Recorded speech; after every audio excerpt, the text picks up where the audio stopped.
to share this next 2 days with you guys. So today we come together really just to focus on the future development of blockchain technology and explore how innovation can drive success in this industry. So for today, we have a bunch of different keynotes that's going to be going on from top projects all across the space, and we'll be sharing with you guys a lot more on some innovations in the space as well. So yeah, whether you're a seasoned veteran or you're a newbie in this industry, I believe that today's agenda is going to offer something different for everyone, and everyone's going to learn something new, be it in real-world assets RWA, decentralized finance, AI, integration in blockchain technology, and all sorts of other things as well. So we've already arranged a very, very good variety of speakers to speak to you guys today, and a lot of panel discussions for the next day tomorrow. So we hope you guys enjoy the event over the next 2 days as well. So without further ado, let's begin today's session with Gus, Head of Marketing at Coinstore, who's going to share more on Coinstore 2.0, dive deeper into our brand upgrade, the future strategic direction of Coinstore, and share a lot more on what Coinstore has to offer the crypto world. So without further ado, please put your hand together for a warm welcome for Gus.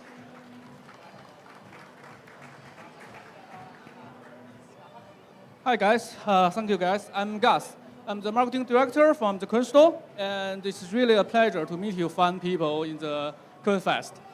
And now I will be sharing the Coinstore brand 2.0 with next stage under the same Power Up X, Power Up to the crypto.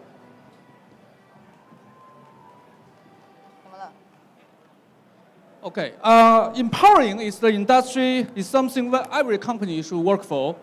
And for Coinstore, it's absolutely one of our responsibility. This time, Coinstore brand upgrade a new stage. It's 2.0, but not only for ourselves. It's for our partner, for the users, and it's also about making a deeper and more lasting impact on the entire industry.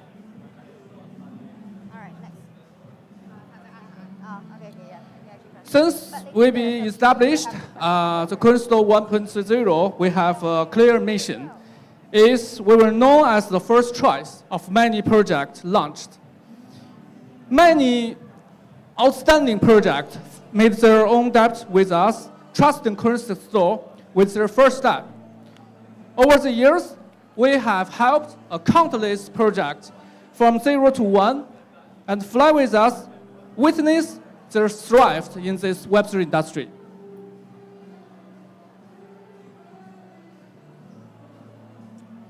For now, we opened Coinstore 2.0, a new stage, the entire new chapter.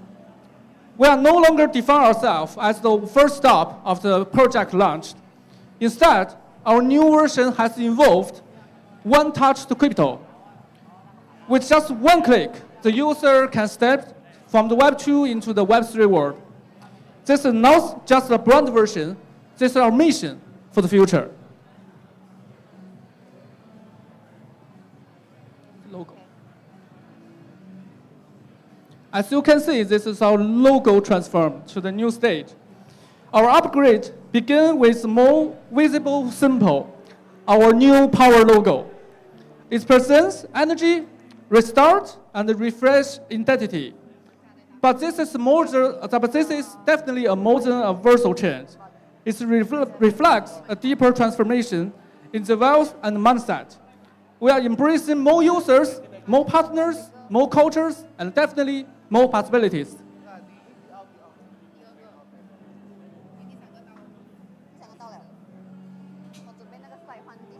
Okay. Looking at our new symbol, our new logo is like a portal. Actually, it's, someone says a wormhole. I like this idea, a wormhole. This allows people and the industry outside to the Web3 of the smoothly and fastly into the new world. We also believe there are many such as gateways like a portal in this planet, but we hope that together we can make Coinstore is the very first stop of the journey from the Web 2 to the Web 3.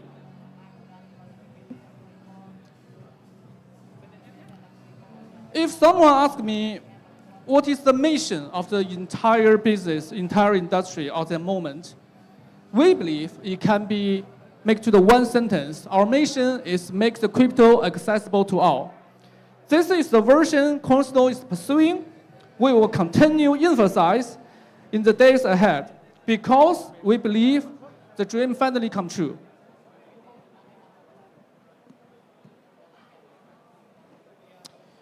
If we put one sentence to the Coinstore 2.0, I think it's the first gateway from the Web 2 to the Web 3. In coming years, the platform will help more users, more partners take the step, will shape the futures of Web 3. And we are on that path.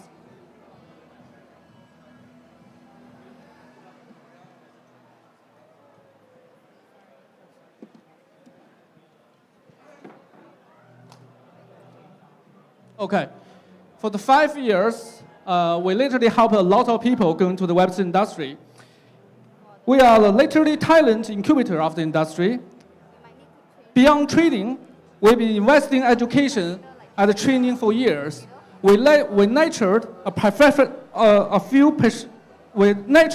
new generation of the Web3 professionals.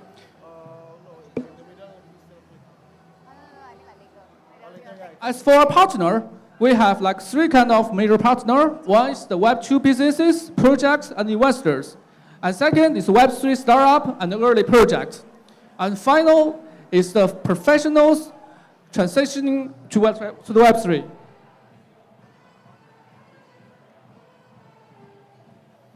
Last but not least, if we put one sentence to the whole speech, it's like me concluding in one idea: believe in the power of crypto.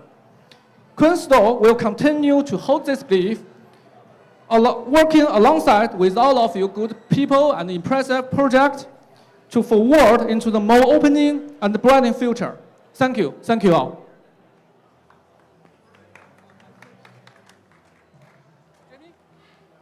The next, welcome the Jamie, our head of PG. Okay, thank you, Gus. Appreciate everything that. All right, so yeah, thank you guys for the wonderful presentation. Gus not only introduced the comprehensive upgrade to Coinstore 2.0, but also elaborated more on the new logo, slogan, and visual identity marking the launch of Coinstore 2.0 to enhance the platform's competitiveness and market positioning. Through this talk, we gain insight into Coinstore's ambitious vision for the future and how the platform actually plans to stand out in the increasingly competitive market to become a leading global crypto exchange. Next, we have another keynote coming from Jerry, who is one of the regional managers over at Coinstore. He's going to share a little bit more on the title, Bold, Powerful, Future-Driven, Coinstore 2.0. Please put your hands together for Jerry. Testing. Hey, hello everybody. Just to get started, why is there photo taking? No photo taking, thank you very much. Okay, starting off the first slide, let's go. Literally a title, Bold, Powerful, Future and Driven. Okay, so literally about Coinstore rebranding, us from changing from blue to pink. There's a whole reason behind this as well. We just want to be very colorful, very loud, and very proud of ourselves. Okay, so some of the data overview as usual. 10 million plus of users, 200,000 plus of peak daily active users. So far, I guess about 175 countries are using us. 1,100 listed tokens. Our launchpad has already initiated 70 IOs since 2 years back, and over 3,700% of average oversubscription rate. 65 million USDT total fundraise. 1 million USDT is our average subscription amount. For those that is always very curious about average subscription amount, that's about 1 million USDT. Okay, of course, we are proud to say we are one of the exchange that does it kind of like an all-in-one cryptocurrency trading platform. We do spot, we do futures, we do IEO, Web3 wallet, and labs, of course, our incubations and everything. And lastly of all, our recent release product called the Alpha. Okay, 5 steps to discover the high-quality projects. Number 1, high-quality project source, research institutes plus VCs, core products, launchpads plus Web3 wallet, omni-channel, offline events plus CSL, Teamster, and global, creating effective communities globally, in-app operation, in-app supporting activities, and of course, IO whitelist as well. Okay, the core upgrade for launch, our IO, or we can call it IO 2.0 or Launchpad 2.0 as you per se. Okay, our brand support upgrades in terms of creating activities and integrated promotion to enhance project exposure and user attraction. I mean, right now in this market, IEO is required to have a lot of more visibility, much more strategy in terms of getting listed, else the liquidity management is going to be very hard as well. So that is where the MN strategy strengthening comes in play to extend the liquidity management cycle and cooperate with professional strategies as well. Okay, so as I was saying previously, there is a Coinstore Alpha, a one-click to go on-chain listing. It's kind of like a new thing, you know, harmonizing decentralization and centralization together. Okay, the industry background will definitely be like, you know, on-chain assets, DEX operations, DEX risings, and regulatory policies as well. Okay, so the differentiations between centralized and alpha listing. For centralized exchanges and alpha listing, people might think it might be the same cost, it's still under centralization itself, but the difference is, of course, to go to live speed, centralization might actually take it at least on the bare minimum of 24 hours to actually 72 hours to get it listed. But for alpha listing, since it's connected to the DEX itself, being live in 30 minutes and only contract address is needed, no market maker is needed, lower cost for entry as well, but lesser marketing is provided. Okay, the difference between user outreach differs as well. For centralized listing, you guys are only getting centralized users only. For alpha listing, you're getting the omni-channel users, which is of course decentralized and centralized itself. All right. For market testing, strict process, high trust cost. For alpha listing, low barrier to test liquidity and market demand. So if you are someone that's new, someone that is looking to test the market, of course, try on alpha listing first with Coinstore. We'll be more than happy to help, and then from there on, you guys can come over to the centralized listing portion itself. All right. So project stage fit, of course, centralized listing is usually for projects that is much more mature, much more ready for the listing stages, and have experience and have tested the liquidity in the market. For alpha listing is for you guys to actually understand the early stage and then what's the liquidity management like for your listing itself. Okay, product introduction, your bridge between centralized and decentralized market, like I was saying, harmonizing both decentralized and centralization itself. Okay, the product value for alpha listing, like lightning fast listing or off-trending tokens. Meme tokens nowadays is still heavily getting created, going for pump and dump. But in the end, there are still multiple tokens out there that is trying to come on board to get listed. But in the end, cost of centralized listing is too high. This product is actually available for everyone else as well. Okay, 10 million plus of active users, as mentioned. Web3 native on-chain traders. There are still more traders that are actually in the Web3, decentralized portion itself that wants to trade on a faster space.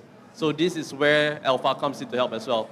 So for this, on the user side and on the project side, emerging blockchain projects are always ready to launch anytime within 30 minutes, as long as they are ready to do so.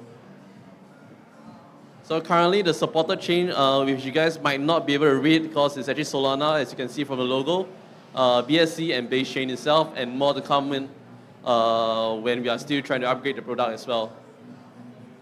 Okay, simple trading, no DEX operation requires as simple as centralized exchange. I think right now, being able to trade, being able to list on a very simple basis is one of the key important things for speed as well.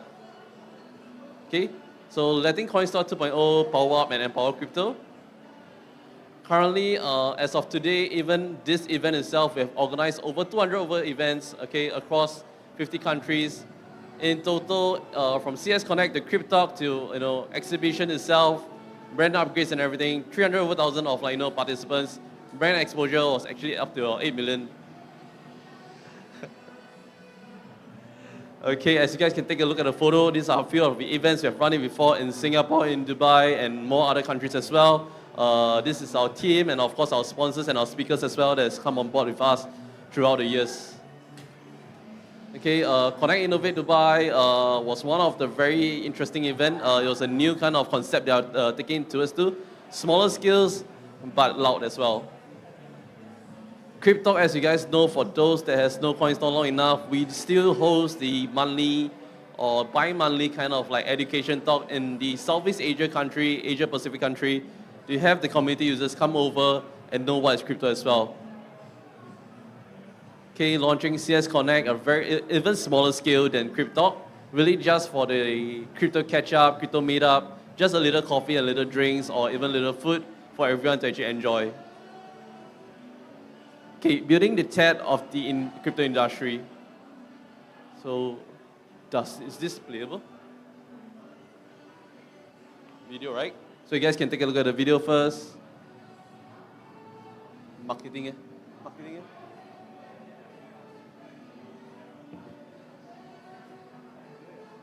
Hey, James. Thank you.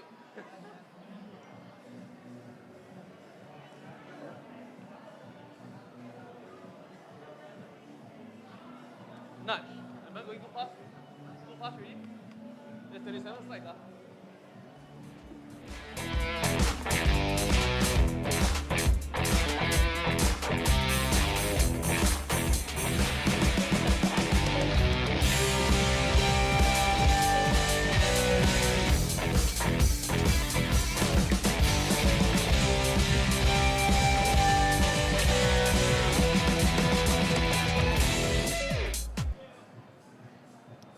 Okay, moving on. Okay, sorry. Okay, likewise of us futures itself, we are still planning to get it fully launched. I mean, every exchanges out there is definitely working on the futures as well. We might be a little slow, but coming to mid-October 2025, we are already planning to do a launch of futures as well, which you guys can see on the next slide. Okay, moving forward. Oh shit, okay, never mind. Looking forward to Coinstore 2.0 to let crypto spread all over the world. So basically, I think coming as an exchange, Coinstore has been one that tries to catch up with the phase, even though we are very young, all right? But without much words, I think you guys can see from results, the things they have built so far and so on. We have been trying to catch up with the current generation of exchange, what are the trends and everything. So feel free to, if you guys are looking for a listing or any advice, the Coinstore BDs here are wearing the shirt I'm wearing right now. Please feel free to reach out to them and get some advice and opinions on what they think about the market as well. All right, thank you.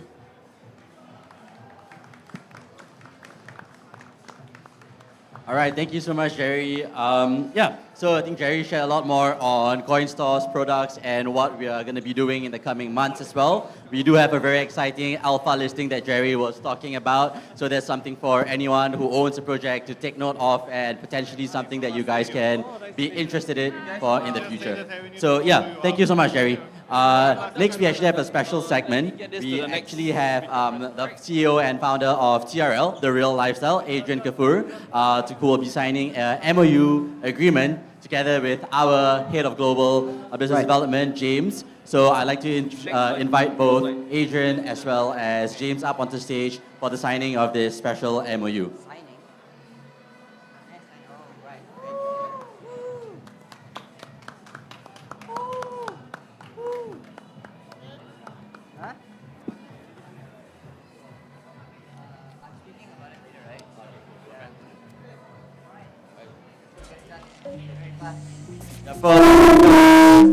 For the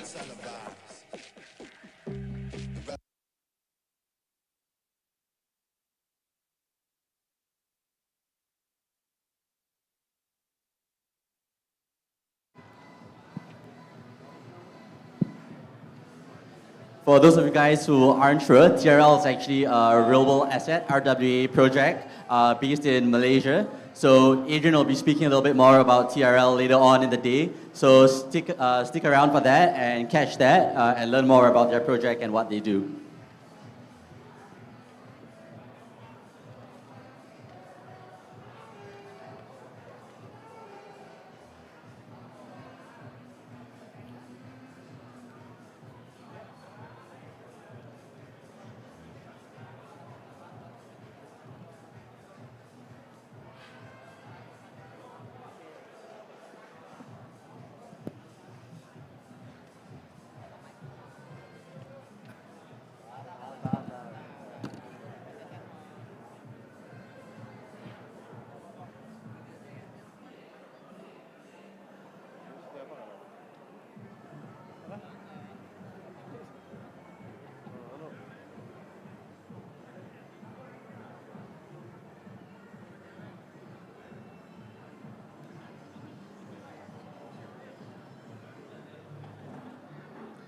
All right, we'll continue with the program. So next, we actually have Mark from Interlace, who will share his thoughts on how blockchain technology will transform global finance, delving more into the applications of blockchain technology and how it's actually reshaping the global financial landscape. So without further ado, please put your hands together and welcome Mark onto the stage.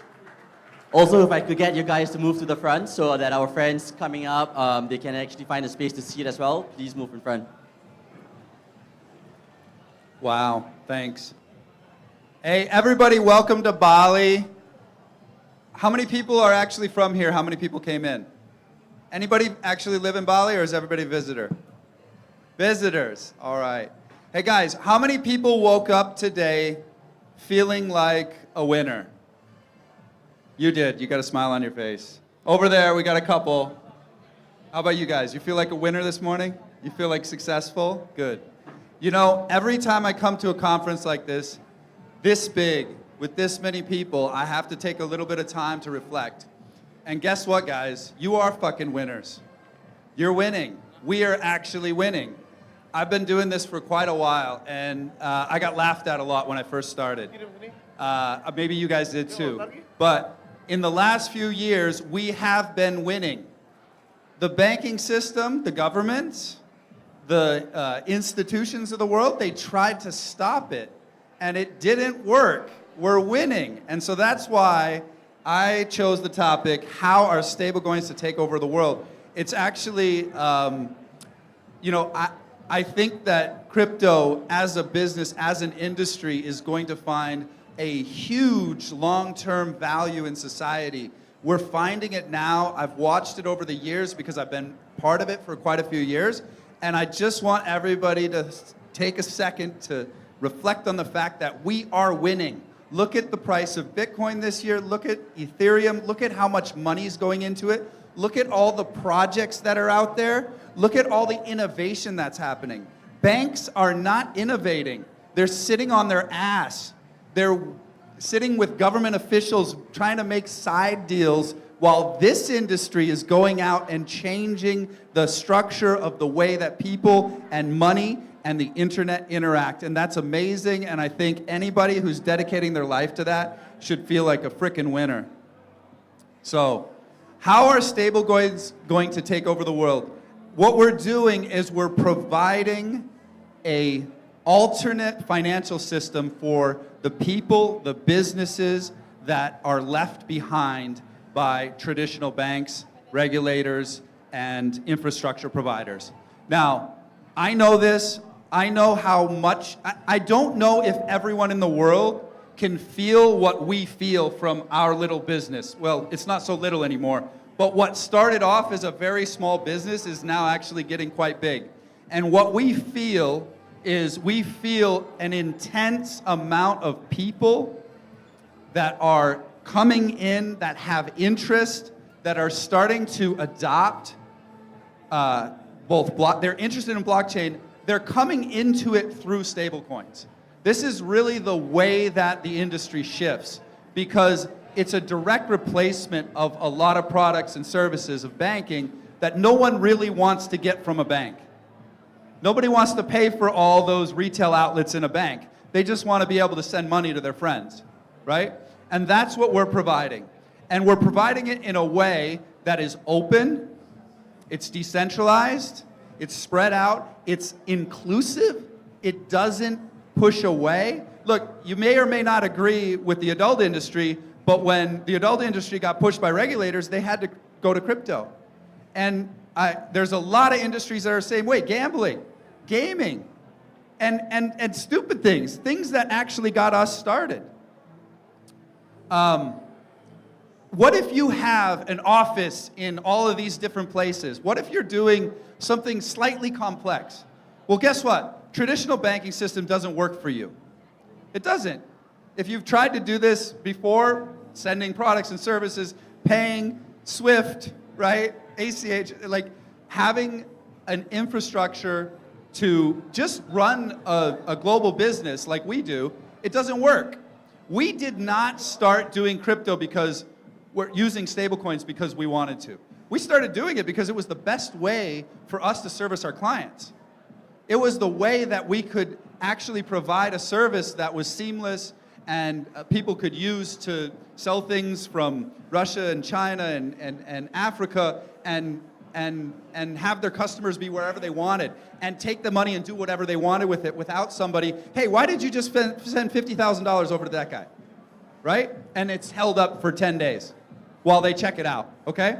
So this is the product that's going to push the world, crypto adoption in the world. It's stablecoins. Now, does that mean that everything else is not valuable? No, that means it's incredibly valuable. That means everybody doing anything in gaming, Web3 gaming, anything in IP, anybody that's building in DeFi, that's all very valuable. But what they all need is a strong, powerful, well-integrated infrastructure layer that goes between traditional business, retail, banking, and Web3. And that's what our company and companies like us do. And so I hope in the next few years you're going to see stablecoins start to take over the world, take big chunks out of the amount of flows and money that are going through traditional rails, and hopefully empower the next generation of Web3 businesses that are going to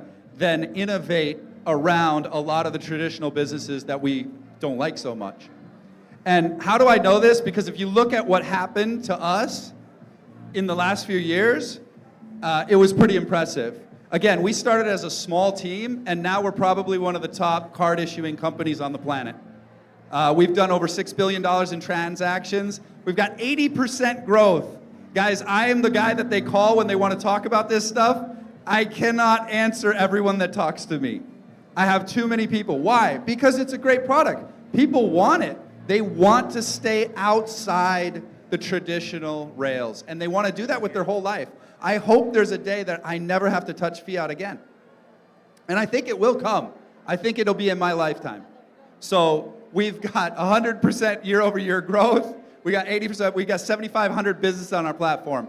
And if you guys, anybody's on our platform, thank you very much.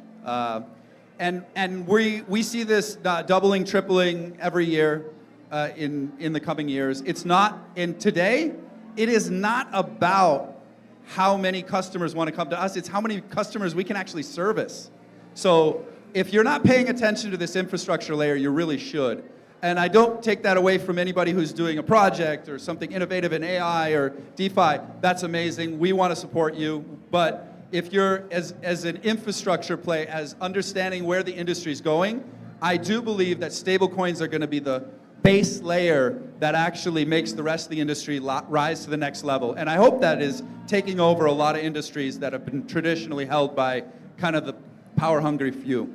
So thank you all for listening today, and thanks for coming out, and you're all winners. So thanks. You should feel that way. Thank you, Mark, for the fantastic presentation. So through his analysis of the future development of stablecoins, we have seen how this technology will fundamentally alter the global financial system and how things can potentially change in the future as well. Stablecoins are not only a key component in the development of digital currencies, but are also essential for enabling global digital payments and value transfer in the future financial world. So next up, we actually have a very special guest from Manta Network, Kenny Lee, who's going to share its insights on top lessons from 13 years in crypto. Kenny has a lot of experience in the industry, so keep your ears peeled and enjoy his presentation. Let's put your hands together for Kenny, guys. Hey everyone. Hope you're all doing well. I'm Kenny. I'm co-founder over here at Manta. How many of you guys have heard of Manta? Okay, perfect. So, I won't go into too much detail about it, but honestly, today's talk, I don't want to focus on just Manta. I want to talk about my 13 years in the crypto space and what I've learned from all that, because I'm sure many of you guys are traders. How many builders do we have here? All right, we got a few builders. How many people are traders that own some crypto on exchanges? What does everyone else do? Okay. All right, so a few traders, a few builders, and everyone else exploring the space. But, I I'd like to say that 13 years in this space is a very long time, right? I mean, like, how many of you guys have been in this space for like a year? None of you? Okay, so maybe like 2 of you guys have been in the crypto space for more than a year.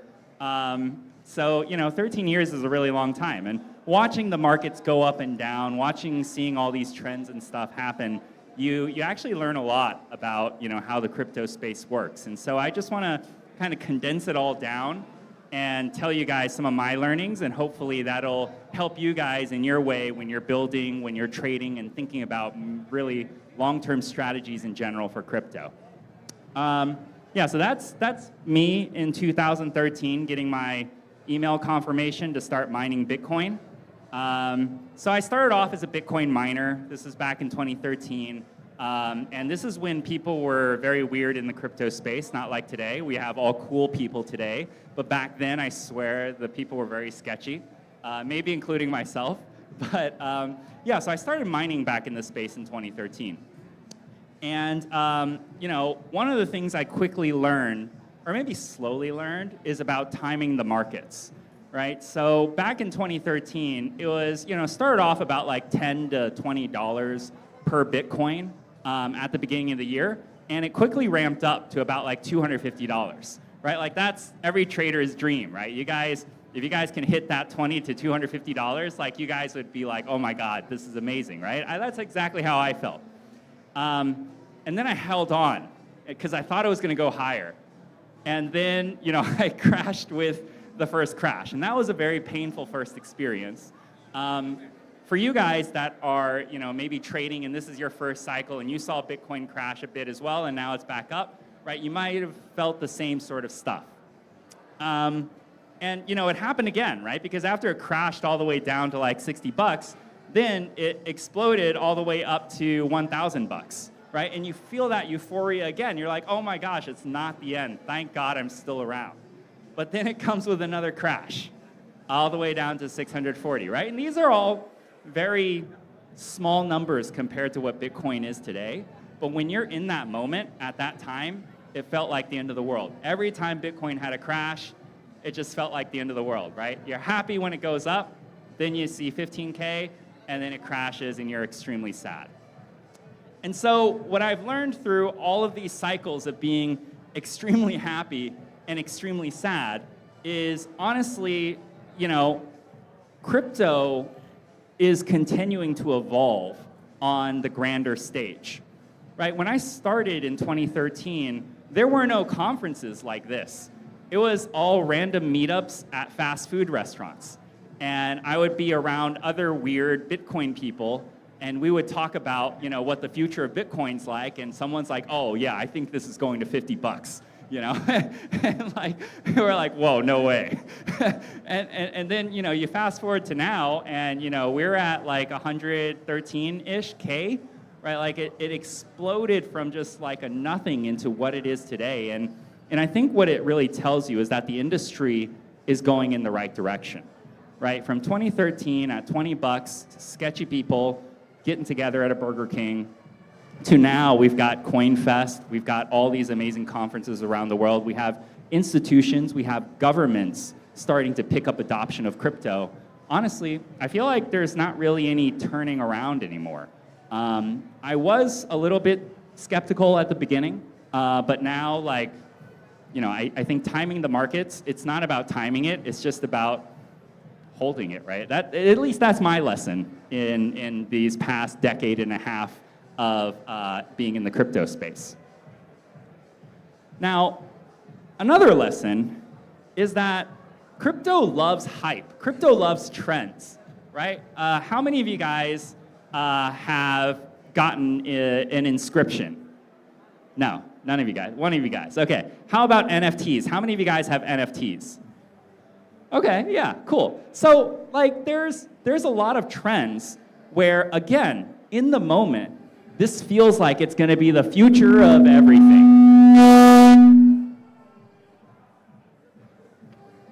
Hello? Okay, do I have your attention now?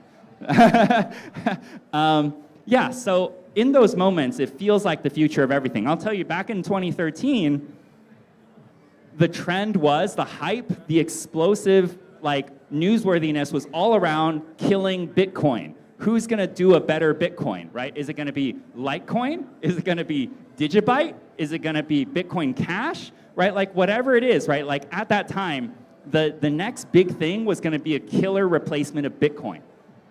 But we all know how that worked out, right? Because all the killers became killed, Bitcoin's still around, right? And then even when Ethereum comes out, what was the trend? Let's make Ethereum killers, right? And so we got EOS, we got Neo, we got Icon, we got a bunch of different things popping up that are, you know, faster TPS and all this other stuff that's supposed to be better than Ethereum. And everyone thought, okay, this is going to be the next big thing. But the only next big thing became Ethereum, and no offense to the other projects, but they kind of died out with that trend.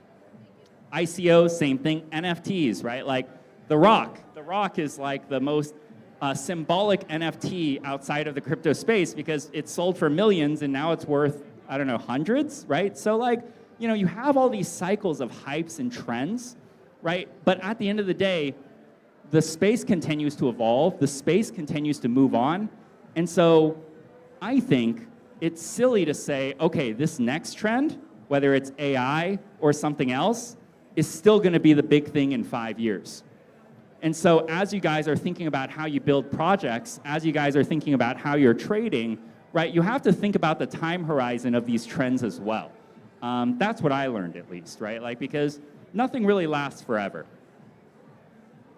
And then finally is the risks and opportunities, because I think now, because the space is so big and because everyone's chasing trends, we lose sight of the fact that this space is still so new. Like, the reason you're in this space is because you're taking a risk in some shape or form, whether you're taking a risk using your money for speculation or whether you're taking a risk using your time and knowledge for building projects, right? Because there's no guarantee of anything. But I do think the industry has become a little bit complacent, and instead of pushing the boundaries and creating new things, we tend to fork existing projects and become one of thousands.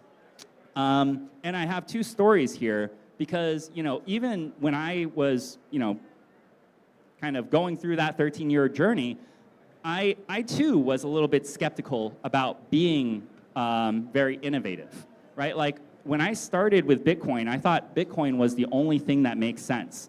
And so in around 2016, Ethereum comes out, and my brother's telling me about the Ethereum ICO, and he's like, yeah, we should participate in the Ethereum ICO, and blah, blah, blah, and he's telling me it's going to be a global computer.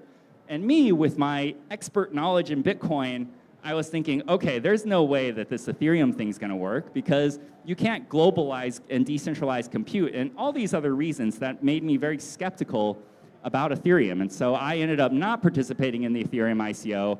My brother ended up participating in the Ethereum ICO, and he still brags about it to me today. Because, you know, I think that was the first proof point to me that innovation in this space is what gets rewarded the most, right? And I think sometimes we lose sight of that. The second example is Uniswap. In 2015, I built a project attempting to do futures trading, but it was way too ahead of its time. One of my team members, afterwards, went off to go build Ether Delta. How many of you guys have heard of Ether Delta? Okay, Ether Delta was the world's first decentralized exchange.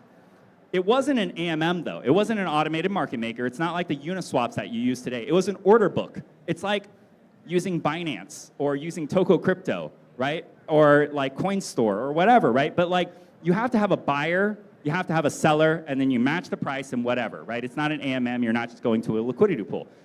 And so you can imagine how this works on Ethereum because Ethereum's so slow, the gas fees are so high that there were never any asks or bids or sells, right? And so like, it was just this empty, barren application that sounds great in theory, but in practice could never work. It didn't work, but funny enough, he ended up selling it for like $10 million, which is great on him. But you know, when I saw that, afterwards I realized, you know, on-chain exchanges will never work. And that's the sort of mentality I had holding myself back whenever I bumped into something new like Uniswap, right? Because Uniswap came out and said, we're going to be a decentralized exchange using this new technology called AMM, and it's going to revolutionize, all on-chain DeFi activity. And same thing. I was like, no way. I've seen what DEXs look like on-chain. It's never going to work. And so I didn't participate in any of the Uniswap activity, didn't get any of the airdrops, but right, Uniswap is now a staple, core, foundational DeFi tool that every single protocol uses. And I think that, again, speaks to the fact that this type of innovation in this space is rewarded tremendously. So yeah, that's 3 sort of lessons that I took away from being in this space, making mistakes, and thinking kind of closed-minded. And so, how do we apply all this to what we're doing at Manta? And this is, I think, for any builders in this space, in this room, you guys can think about how to apply it to your projects as well, right? One is you need to start building for the future, not necessarily just for this current market, because yeah, you don't know when this next trend's going to end, but last thing you want to do is die with it. And I'll give you an example of Manta because, when Manta first started, we were actually an L1. We built on top of Polkadot. And, that had its moment in time. But at the end of the day, Polkadot also sort of faded and everyone went back to Ethereum.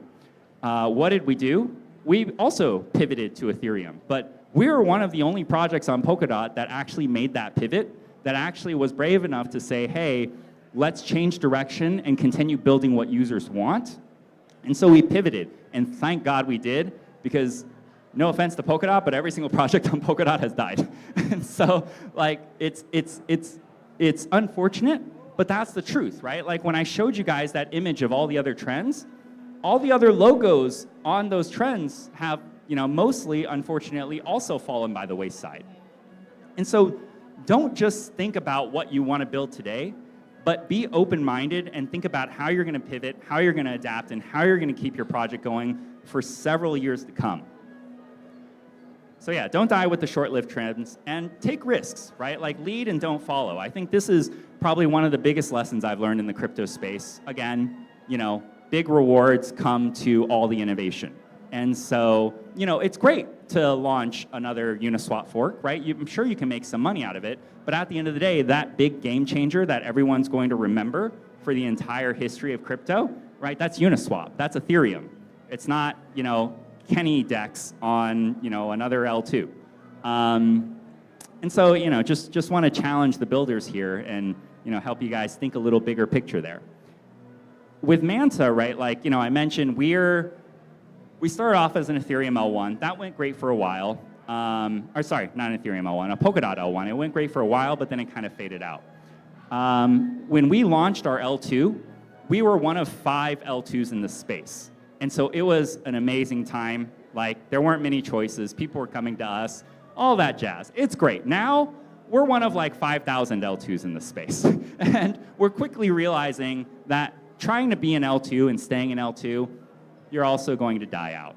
It's inevitable, right? History repeats itself. You don't make a new sort of parallel universe. And so, our whole cycle has been quite a crazy sort of ride here, but it looks a lot like the Bitcoin graph, which I'm pretty proud of because, usually after one hump, the projects kind of say, oh, we tried, right? But I think with Manta, we've been saying, we're going to keep trying. And so, we launched the L1 parachain on Polkadot. It was great. Then it fell. We adapted. We pivoted. Ethereum L2 launch. It was great. We adapted. We grew. We fell. And now we're going into continuing building other applications for the future. What do those applications look like, right? We're starting to realize that infrastructure is becoming quickly a commodity. And so continuing to play in the infrastructure space is not only going to be extremely expensive, but it's also very rarely fruitful. And so we're expanding out of that and starting to think about user acquisition and revenue generators. And so that brings us over to the application layer, and that's exactly what we're going to be focused on for the rest of the year. I think, if you guys have been walking around the conference, you guys have already seen Super Fortune, one of our apps right now that is live. And, a lot of people are trying it. Would invite you guys to try it as well. we're building out a lot of applications, and we're looking for great builders also. Builders who have the talent, have the team, but need a few more resources, whether it's funding, whether it's network, whether it's access to exchanges, et cetera. And we want to work in partnership to help you guys get there. So yeah, if any builders in this space, right, in this room are interested, happy to chat more about it. And yeah, that's Manta. And my 13 years in crypto. Thanks.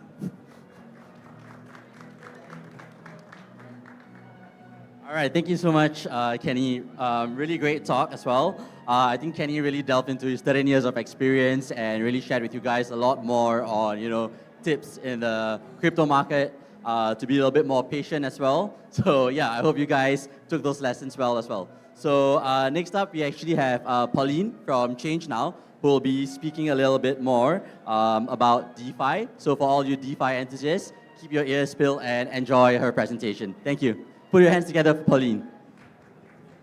Hi, guys. Wow. This was nuts. Thank you so much to the previous speakers who have been spitting some truth. So to kind of start out my presentation and just add a little bit more fun into what I'm about to talk about, which is going to be quite a lot of serious stuff. So, I love food, and I'm pretty sure most of you do too. And I can handle my spice pretty well. But yesterday, I was doing some work at our villa, and I decided to order some Indonesian cuisine. So everything looked harmless on Grab. I choose some village rice, which had a fairly, again, harmless contents and stuff like that. So the food arrives. I open this big box. It smells wonderful. I take one spoonful. Everything goes fine. I take a second one, and my face starts melting off. So I'm like, yo, this sounds really, this looks really weird. And then my colleague, Tim, shout out to Tim. He's been networking all day, so he's been out. He comes home, and I'm like, yo, Tim, are you hungry? And he's like, yeah, I'm starving. And I'm like, do you want to try this rice? It's delicious. He starts eating it. He eats the first spoon, the second one, and then a grown man, all tattooed up, he starts crying. This was the first time I've heard someone cry and burp at the same time. It was horrible. I'm sorry, Tim. So now, let's move on to the serious part. So, what I would like to talk about today is DeFi and how it might not be super good for you. This might sound a little bit controversial, but let me kind of prove my point a little here.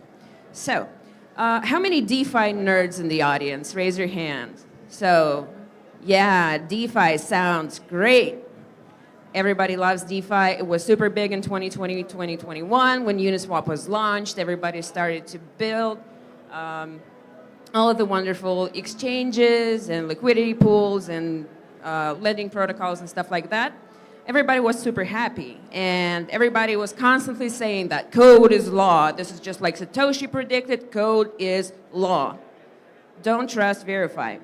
But what I would like to say today is that is a pile of bullshit.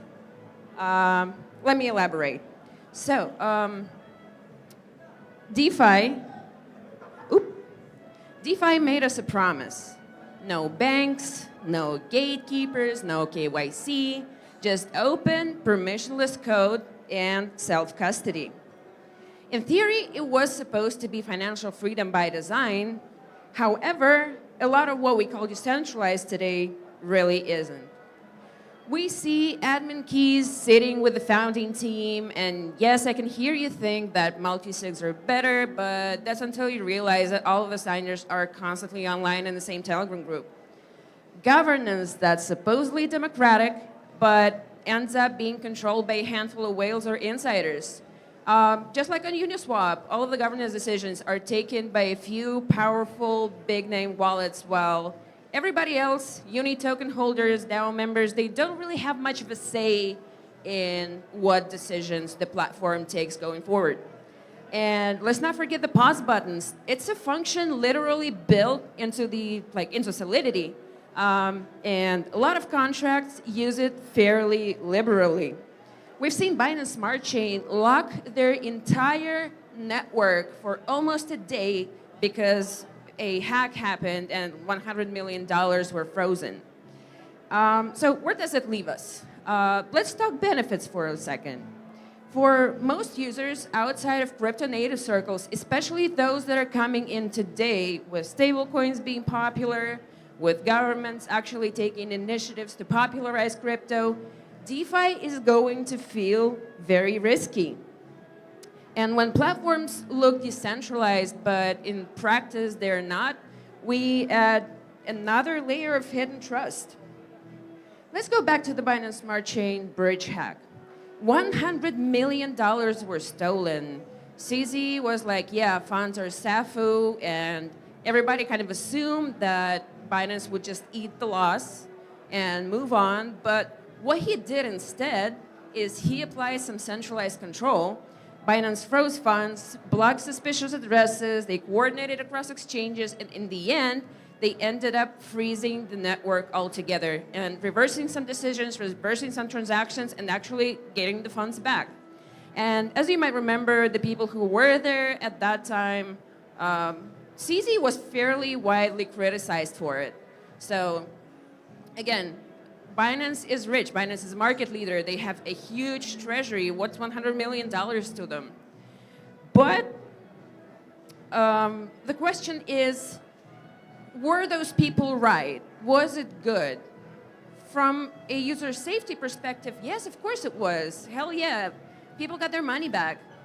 But from a decentralization perspective, it was very bad, and perhaps those people were right.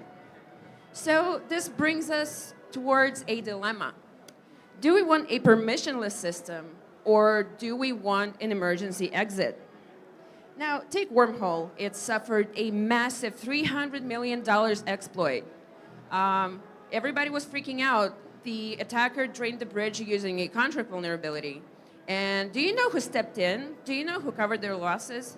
A VC firm did. Jump Crypto got in. They covered the losses from their own treasury, which is a bigger amount than Binance. And Binance had to do all of that nonsense with freezing the network. Now, take Sui. Sui pretty much did the same thing. They managed to get the funds back via internal on-chain logic. But again, this is not giving super pure DeFi. So a lot of you might think that this is nonsense and you shouldn't really do it. Now, take the Compound case. Back in 2021, an update accidentally distributed $90 million in Compound tokens to people who were taking part in the platform. And the founder, Rob Leschner, great guy, no shade against him, he was nervous. He was frantic. He was tweeting and begging people to return the funds, promising them a 10% bounty bonus. And then in the same tweet, he was like, I'm gonna report you guys to the IRS. Most of you guys are doxxed anyway, so I can get away with it. Again, not really a super duper cool DeFi case. Coda's law doesn't really apply here. What does centralization actually do for the DeFi sphere that's good? It lets protocols recover from critical failures, make their decisions quickly, offer better UX and customer support, as well as save user funds. It's what's going to be more comfortable for people entering from true DeFi, from TradFi. Because let's face it, they don't want full control. They want an emergency exit. They want options and fail-safes. They want to know that they're sending their money to someone. They want a guarantee that they're going to get this money back. And we're already seeing this shift towards what some might call CeDeFi, progressive decentralization, or hybrid governance. And this means that we have the full benefits of DeFi, but we do have a little bit of user safety at the same time. So you got emergency powers that expire and require multi-sig plus DAO approval, admin keys that are transparent and responsible, and smart contracts that include predefined recovery mechanisms, not just hope for the best. And we all love to talk about decentralization as a philosophy. However, again, as I've illustrated before, it's got a lot of loopholes, a lot of things that people do to protect either user funds or worse, their own funds. For example, like in Hyperliquid, where the Jelly Jelly token was artificially pumped and then dumped. So Hyperliquid made some centralized decisions to stabilize the rate, and they ended up with a 700 million gain. And for us at Change Now, we're not a DeFi project per se. We're an instant crypto exchange service. So we serve as a middleman between a retail investor and all of the centralized exchanges and decentralized exchanges that people might be interested in. And for us, decentralization has always been an ideal that we could strive for. However, we understand that sometimes decentralization just doesn't work. So our philosophy is being upfront, acting fast, protecting users, and always leaving a paper trail. So, again, as I already mentioned, we're an instant crypto exchange service, and that unfortunately gives us a little bit of a reputation where people, after hacks, they tend to kind of try and launder money through us because we're registration free, we're fairly liberal with our KYC procedures. So people think, yeah, I'm gonna swap all of this into Monero, and then I'm gonna fuck off to the Maldives or something.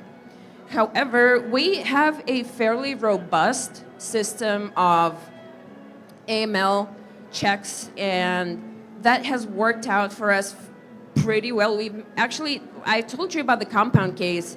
We managed to return $19 million out of the 90 that were drained directly to Rob's wallet, which made him very happy. He even made a tweet about us. So when all of these hacks and all of these compromise and when all of these drainages happen, somebody still has to pick up the pieces. Somebody has to step in and bail all of those protocols out before, I guess, they break down. So during the Alex Lab hack, $43 million were drained from the bridge. Their team reached out, we compiled a Telegram task force, we flagged all of the addresses, we managed to freeze some funds that people were trying to launder. Same things happened to Loopscale and Crema Finance. Basically, what we do is when malicious funds from all of those hacked DeFi protocols come to us, we manage to catch them on time, and we manage to freeze them, and we manage to get them back. This doesn't happen to DeFi services only, but since I'm talking about them, I'm going to mention them as well. So, after all of this that I've probably bored you a little bit with, what I would kind of like to wish for DeFi to be is being transparent, being resilient, and being user first. So, this is pretty much it. Thank you so much for listening to me ramble. This was my first keynote in about 6 years. Last time I did that was in 2019. So please be nice to me. And if you would like to discuss what I've just said, if you have any questions, if you have any complaints, if you have any comments, you can find me probably sitting on that couch over there, or you can scan this QR code and go to my LinkedIn and send me a message. Thank you so much.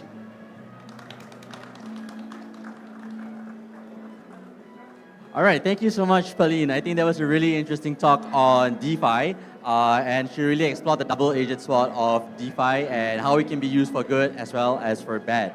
I think she also pointed out that while DeFi has brought more innovation and inclusivity to the global financial system, finding the optimal balance between decentralization, regulation, and risk is still something that remains a significant challenge for the industry. But yeah, I think you guys learned a little bit more about DeFi, and that's always a good thing. So moving on, we'll go to our next keynote session, We're going to now move into a little bit more on RWA, where we have Arthur coming up to speak a little bit more. So without further ado, can I introduce Arthur from Giants Protocol? Please put your hands together for him. Hello, hello. Hi, GM everyone. So I'm a founder of Giants Protocol. We are backed by the Sovereign Wealth Fund of Singapore, invested day one by them and also with other 15 institutions. Last month, our token just got listed, Giants Protocol, G on Binance Alpha. So if you guys want to know the alpha, we can connect later for the next 10x to 100x. So today I'm going to share a lot about mass adoption. Not sure whether the slides are up, but it's okay. Yep. So we're going to talk about how RWA and AI can drive mass adoption. So I spent 12 years in the Singapore Special Forces. I did 2 tours in Afghanistan. I went to the US Ranger School.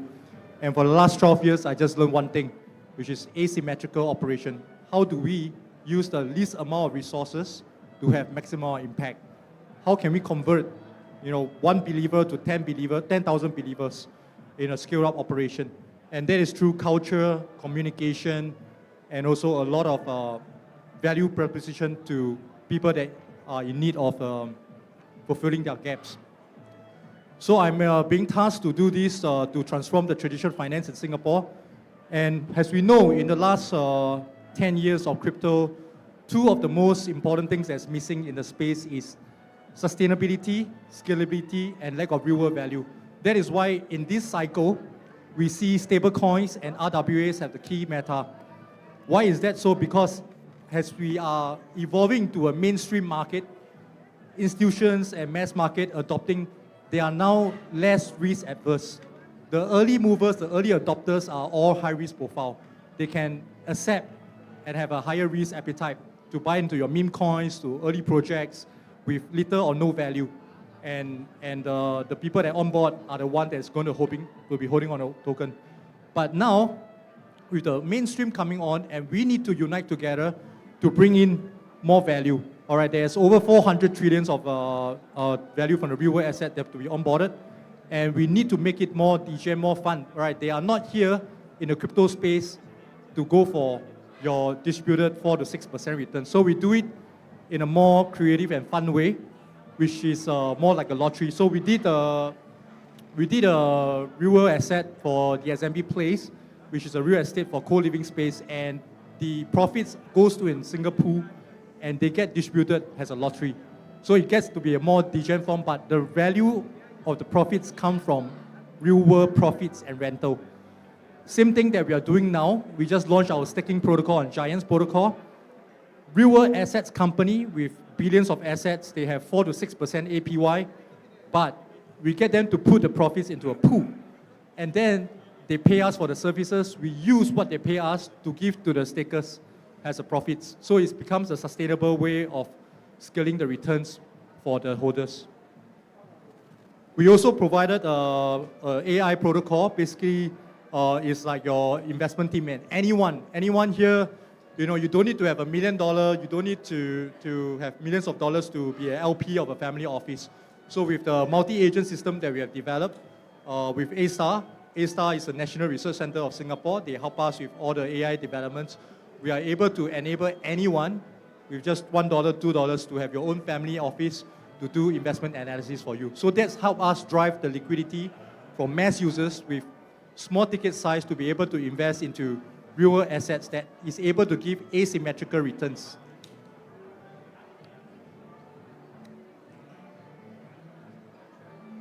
So I was just sharing and going to do a quick summary that we are right now helping a lot more real assets to be onboarded. That's part of the flywheel. The next part is to onboard more users, more user acquisition through our AI, lowering the barrier of entry to analyze rewards. And then we will be linked to a global community to drive this flywheel. So this is what we are working towards to tokenize in the first phase, at least in the real estate space. So we're looking at least $40 trillion of real estate, and with our backing from the Sovereign Wealth Fund of Singapore and also from Indonesia, Sovereign Wealth Fund, GK Investments, Plug and Play. We are able to get into traditional finance networks, traditional assets, to be onboarded into the crypto space. This is our team that we have, basically all DGen's founder in the space for over 6 to 7 years. Yeah, so that's my contact. I don't want to hold you guys back, so just a very quick short presentation on how real-world asset and AI can help drive the next wave of adoption, and this is what we need to do for this part of the cycle. Thank you.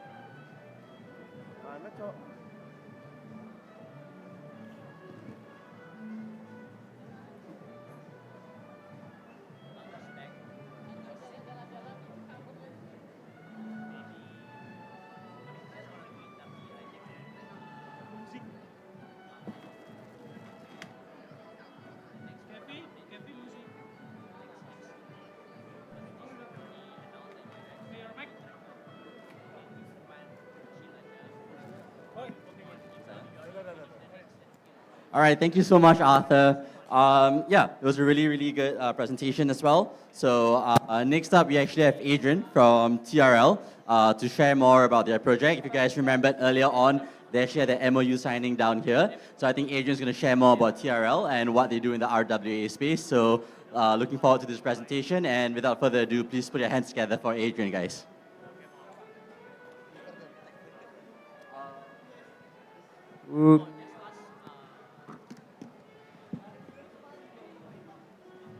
Hey guys, I'm gonna keep it super short, super sweet. Here's good? Okay. My name is Adrian. I'm from a company called The Real Lifestyle, all right? We started about 2.5 years ago. Today I really want to dive into a topic that's all about from assets to access, because we're in the RWA space, all right? I'll tell you like a kind of 30-second blurb of how we got into the space in the first place, all right? 2 years ago, or 4.5 years ago now, tried to buy a couple of properties. The way the process was, it was very inefficient, it was very slow. We started thinking about it and said, hey, look, how do we then innovate it? How do we then create a new cycle of how people can invest overseas, right? Or locally when they want to buy a property, so on and so forth. Right, now, that's our tagline, live for real, because we're really wanting to develop that RWA ecosystem, all right? So we're all about this. We're all about own real-world assets and earn real-world rewards, all right? Everything in our ecosystem, whether you are an investor, whether you're a customer in the ecosystem, you'll be rewarded in some way, all right? We're solving pretty basic problems, but I think it's increasingly very big problems that we need to solve all around the world. First one is about global investment barriers. If you want to invest into real estate nowadays, or general assets around the world, there's a lot of barriers that come in, banking, so on and so forth. How do we then take tokenization as a vehicle and simplify the process in a more borderless and seamless way? Assets and liquidity. How do we take people that are currently in the market, developers, landowners, how do we then turn illiquid assets and make them more liquid? So that's number two. And number three, changing lifestyle priorities. I think everyone nowadays growing up likes to travel more. They don't really want to be landlocked by having 1 or 2 properties or a mortgage. So how do we then break down the barriers there on a service level? So this is the value loop. We're super simple as a business, right? What we want to do is we democratize investments, right? We use that to acquire global AUM. We start off in real estate, but we diversify down to commercially led properties and then other asset classes as well. We then turn those into multifaceted investable products, which we use to fuel our ecosystem. And with that, we generate yields and rewards. So not just when it comes to token rewards, but most of our rewards in the ecosystem are all stablecoin based, all right? And then, of course, you can claim those rewards and you reinvest those in the ecosystem. So that's the value loop that we create. We have 2 products. The first product, super simple. wanted to create a product that you could invest borderless, seamless, and in a very accessible way. So what does that mean? We simplify earnings, right? We start off in RWA when it comes to property. We've tokenized our first asset already in Singapore. We're doing one in Bali, and I'll mention that right at the end of the slide. And we're also tokenizing businesses at this point in time, ahead of our IEO later in October. So anything from going to our marketplace, selecting the assets you want to invest into, and then after that, being able to go and trade them on a secondary market. This is our product number 2. Our product number 2 is for customers, mainly. So anyone that feels that they would like to purchase a home or rent a home anywhere in the world, what we want to create is something called the world's first home subscription service. It's like Netflix, right? You pay one price, you stay anywhere in the world within the ecosystem. On top of that, we also have home financing and renovation financing that you're able to experience as a customer with us, all right? And everything you do in the ecosystem is rewarded. Now, the entire ecosystem is managed by 2 tokens. We have an asset-backed token, specifically for any RWA assets that we tokenize, and we have TRL Co, right? Which is our utility or ecosystem token.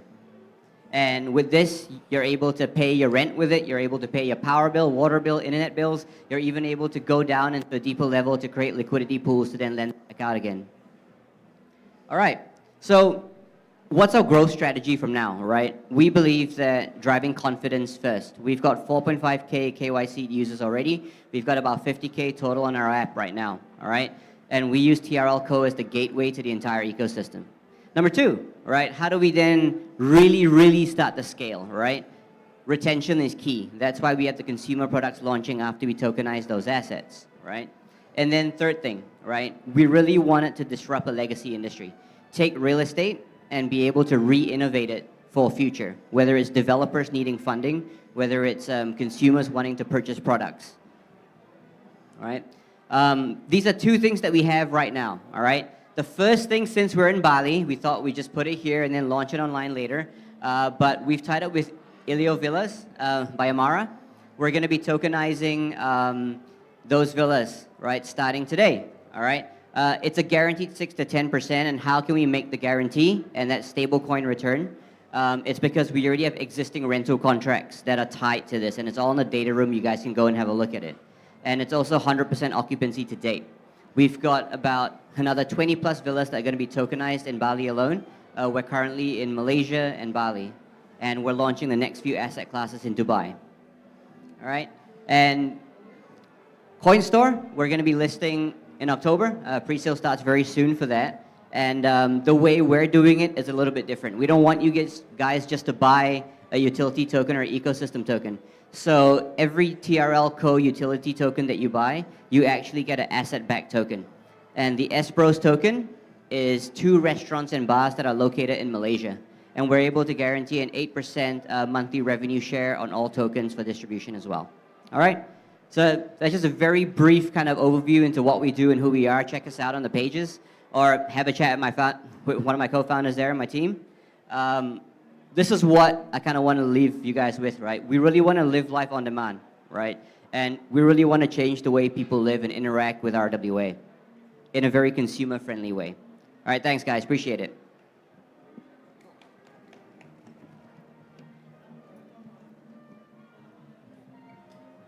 All right, thank you very much, Adrian, for the wonderful speech. I think you guys heard what Adrian had to say about TRL and what they're doing with properties and the RWA space in general.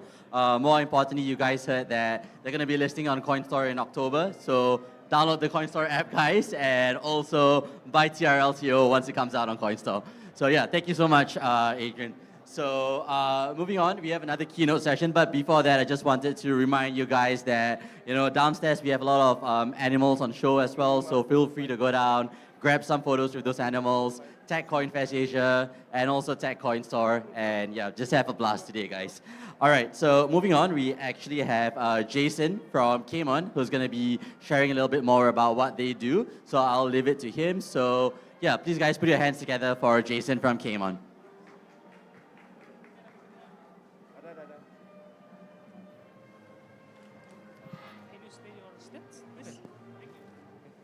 Okay, thanks. Hi everyone, my name is Jason. Okay, that's good. I guess I'm a core contributor at Game On, I guess. Yeah, okay lah.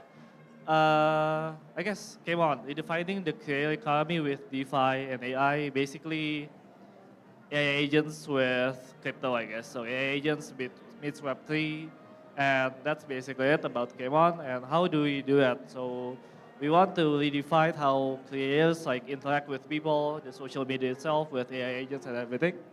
And let's just start, I guess. Okay. Okay. Back. Yeah. Basically, like, yeah. I guess AI agents, AI itself relates to a lot of like a bit like animals, AI generated images, I don't know, candles and everything, right? Yeah. And like, I guess a lot of people, a lot of the audience would like enjoy more like the more animated, visual, cute, or more characters, I guess, in a way. And yeah, that's basically it about Kmon. How Kmon transforms social media rather than just talking with each other on like social media, on Twitter, on Facebook, or anything. We also made it like how AI agents that I guess usual people, normal people just use AI for usual use, day-to-day use, but also then they can make an individual which isn't real, but they can still talk to it day-to-day and even do a lot of interactions with the blockchain and everything even. Okay, next. Okay, so unlocking the future of fan engagement. So we plan on using Kmon for a lot of things, but basically more into bridging Web 2 and into Web 3 also. So DeFi native entertainment. We want to integrate Kmon with its AI agent environment to Katana on the blockchain. So it's already a Web 2 launcher over there, and the AI agents just work on AI itself, like predicting, classification, and everything, even generating images using multimodal images. Real-time engagement is also there. Like, so it's really like a person, I guess. AI agent itself is like a simulated person in a way, right? And social media integration, of course, we need to make it like a real person. We can't really make it a real person using like robots and everything, right? So we just make it for now for social media, either Twitter or maybe in the long run, either YouTube or maybe Instagram or anything else. And it's all integrated with Katana, with the Katana network. So DeFi is on that. And we plan to personalize the AI experience. So the AI will learn on the long run, that is. We'll learn on the way. Online learning, meta learning, and everything will be integrated into Kmon. And any person can like create their own personalized experience to post the content. Like, we don't really need to create the content hand by hand or even schedule everything. It'll do everything by itself and even interact with the blockchain, like trading and everything. Next, Meteor AI Companion. Like, that's basically the concept. Like, imagine talking and interacting with your waifus and ex, and in chat, making the experience really immersive. Like, it's a real person, and we can even introduce them to other people to X. And here's the roadmap. Basically, consisting of 4 phases from foundation and development, which is basically the base development right now. Just creating an agent and token by itself and integrating Web 2 and Web 3. And it's all there, I guess, right now. Right now, we're currently in phase 2 or platform launch and beta, which is basically beta testing right now. So you can actually use the app, the website, the app right now. It's on app.kmon.xyz. So basically, all the functionality is already there. So creating an AI agent, so you can use the AI agent to chat and I guess get insights from there, and also create the tokens that you can trade and gain equity on like a lot of users by then. And the other 2 steps after this, mostly for full future deployment and expansion and AI agent evolution. So mostly focusing on increasing the UX for the platform itself and increasing the capabilities of the agents. So we plan to have the agents even do live streaming by themselves to create a more interactive environment and ecosystem basically for the agents and the persons to basically turn them into content creators by their own, and they don't really require any human interaction by itself. And of course, like more cool AI things like on-site, like online learning, meta learning, few shots and everything. We plan also to integrate that rather than just plain LLMs or just legitimate models we use on that, all integrated with the blockchain. So data is already on the blockchain will be connected to the AI. So just not plain AI or not plain Web3 also. Next. And here's just some of the features within Kmon right now. Connecting connecting the wallet, confirm connection, and it's already there. It's just a simple connection thing, login thing, and everything. And what can you do after logging in? We can do basically right now a lot of things from creating AI agents. It'll create the tokens also and the AI agents. We can talk with the AI agents already over there. You can personalize your AI agents. And also the tokens, you can buy and sell the tokens even over there.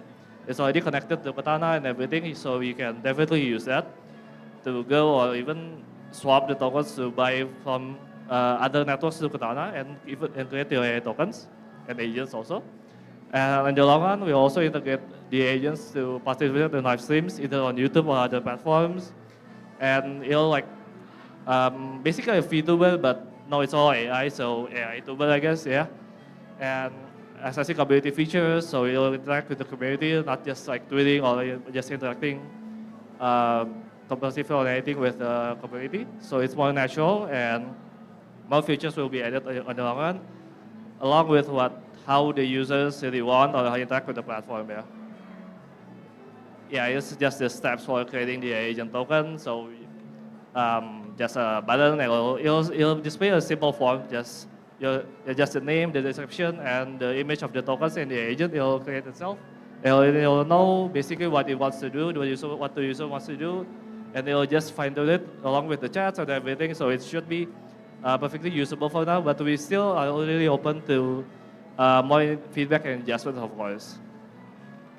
And leveraging the created token and AI agent, it's a lot of stuff over here. From trading, community engagement, live streaming, live chat, and social media, of course. So not just one aspect that we are focusing on. We are trying to make it like a fully conversible and even usable AI agent, not just a fun thing to be there.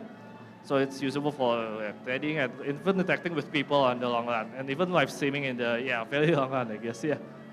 And here's a token swap functionality on Kmon. It's basically just a swap thing. We can select token from that we have, then we want to swap, and it'll just swap. And in Kmon that we use Katana, it's a transactions and low fees is already there, and of course user-friendly interfaces that we made should be more usable, I guess, in my opinion, rather than like doing it on chain and everything. But at least we make it more usable for the user right now. And basically came on a new paradigm for DeFi entertainment, combining Web3 and Web2 and AI, of course. So enhancing social media visibility with AI agents, live streaming, even trading on the long run into the chain, and live chat interaction already with AI agent tuning, online learning tuning and everything, with meta learning, of course. And more features I saw, we're really open for feedback, and I'm happy to learn more about it. And if there's any feedback for us for Kmon or everything, you can join the Telegram and the app itself. I guess that's it for me. Thanks for the opportunity.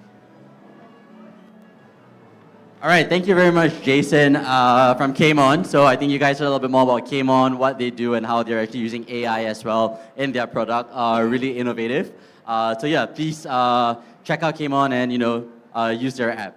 So I think next up we actually have Shoaib from Ethical Finance. He's going to share a little bit more about his project and what they actually do. So please put your hands together to welcome Shoaib onto the stage.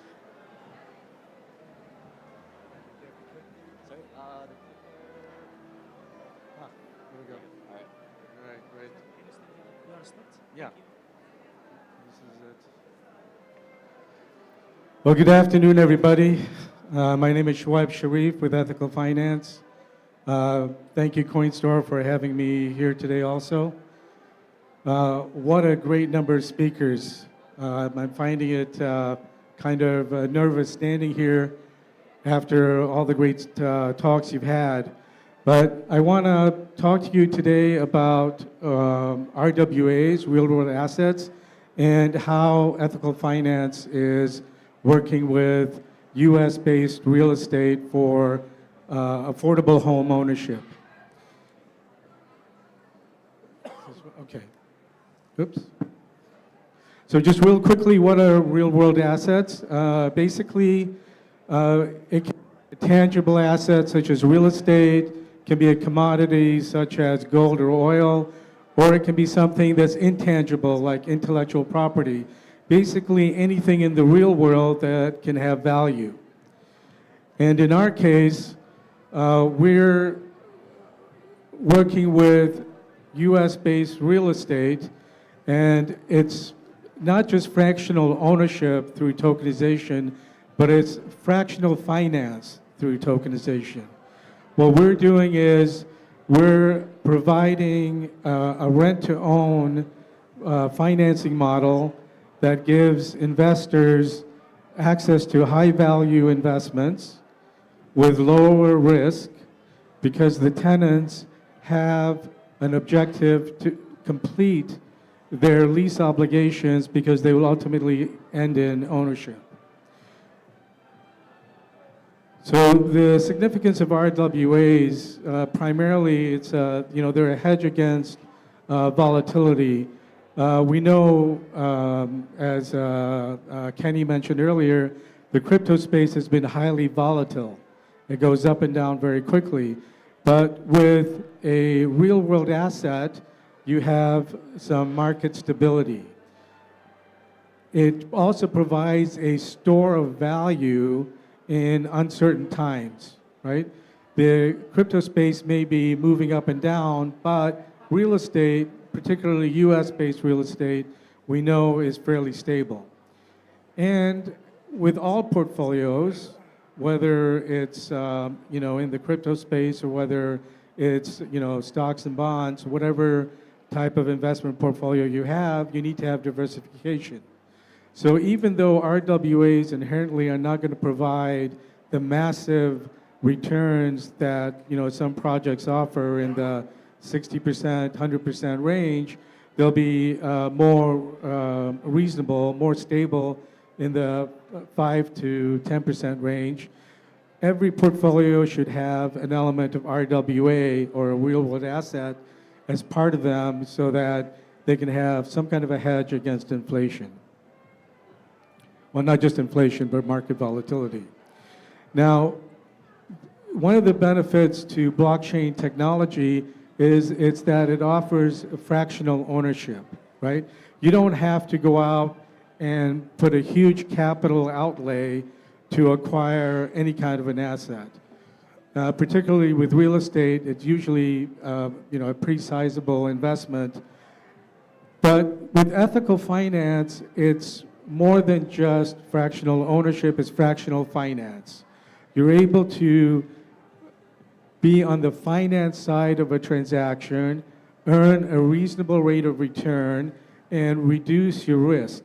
When we say that it gives you access to high value investments, we know that one of the risks, or some of the risks that are taken on by real estate investors is, number one, they have to locate a viable property, they have to find quality tenants, they have to handle the maintenance, they have to handle the collection of rents. Now, all of this is eliminated through the ethical finance token in the sense that the tenant picks the property, the tenant does 100% of all the maintenance, whether it's changing a light bulb, fixing a leaky faucet, cutting the grass, or in some cases, shoveling snow. But Ijara CDC, Ijara Community Development Corporation, which is the sponsor for ethical finance, is today celebrating our 20th year in business, and we've completed over 1.6 billion in real-world assets finance. And so we have the infrastructure to be able to collect the rents, place the tenants, check the appraised values, make sure that the value is consistent with what is being represented in the digital space, and also to make sure that the acquisition of the property is free and clear of any unknown encumbrances through the use of title insurance. So this provides a very stable and high value investment for the individuals who are investing in ethical finance token. Now, some of the challenges in the RWA landscape, and not just RWA, but crypto in general, is that there's various regulations across various countries, and there's a very complex legal process. Now, ethical finance has basically solved this issue by utilizing the Ijara rent-to-own method. Now, the Ijara rent-to-own method is a halal finance method. It's one of the Islamic finance methods, if you will. And it's actually been tested in various different states in the US, Texas, Virginia, Minnesota, Michigan, to name a few. And under all those regulatory challenges, there's never been an issue with the model that's being used. So we know that the process that we're using fits in with the current regulatory landscape. And because we utilize independent appraisers, we know that the value being represented in the digital token is matched by the value of the real world asset, the real estate. And through essentially a gamification of rewards, kind of like Monopoly, where if you land on a property, you end up paying rent, the profit that's being earned is being earned through the rent on the real estate. And so the utilization of our app, the Ijara DAO app, also will increase transparency and traceability of transactions, because this is one of the other issues that lie in this space, and that is being able to be transparent and being able to have transactions that are traceable. So what's the future of RWAs? In general, blockchain solutions have really improved security and efficiency. And as technology evolves, these solutions will become more secure and more efficient. And with the Ijara DAO app,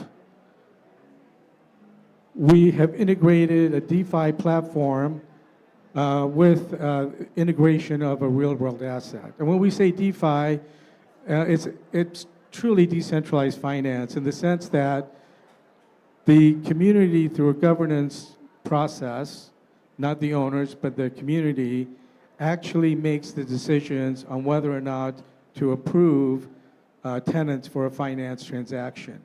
Now, our concept started several years ago before RWAs became the new catchphrase.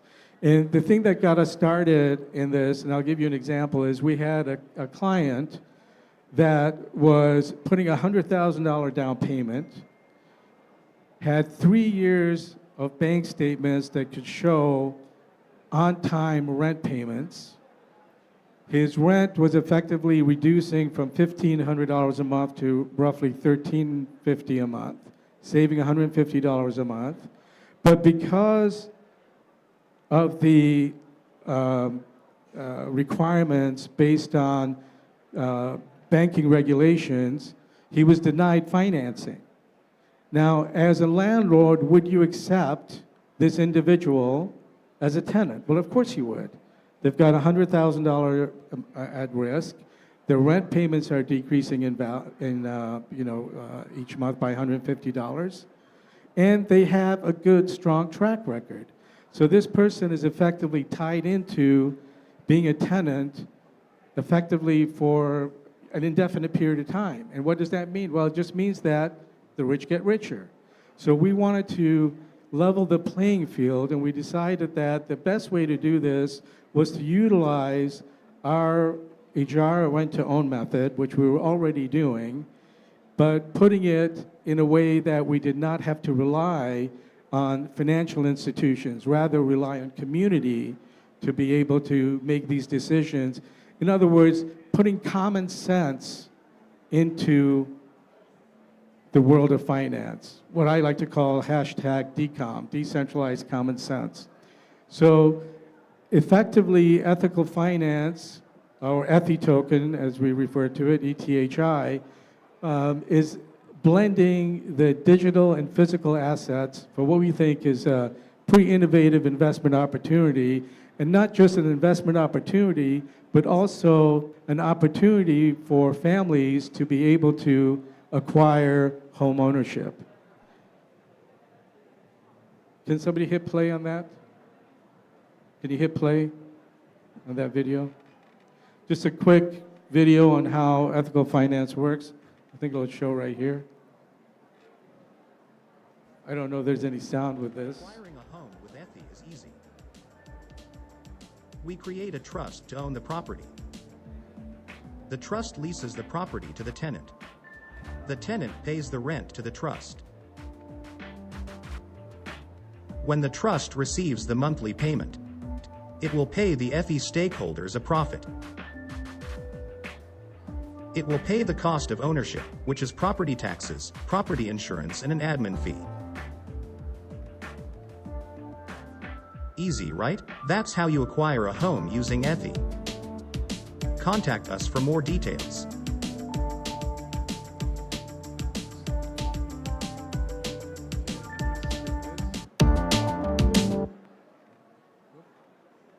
So that's pretty simple, straightforward process.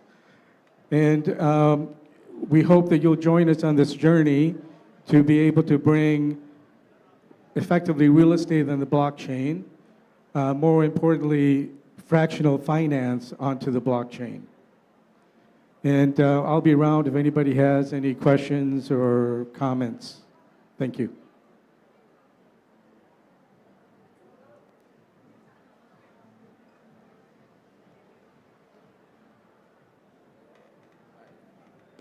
Thank you very much, Sharab. Really, really good speech as well. So, yeah, I think you shared a lot about RWA as well as digital currencies and how it can foster a more transparent and sustainable financial system.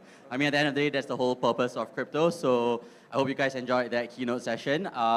Next up, we actually have something very exciting. We have Echo from Shikin, who's going to be speaking a little bit more about their project and what they do.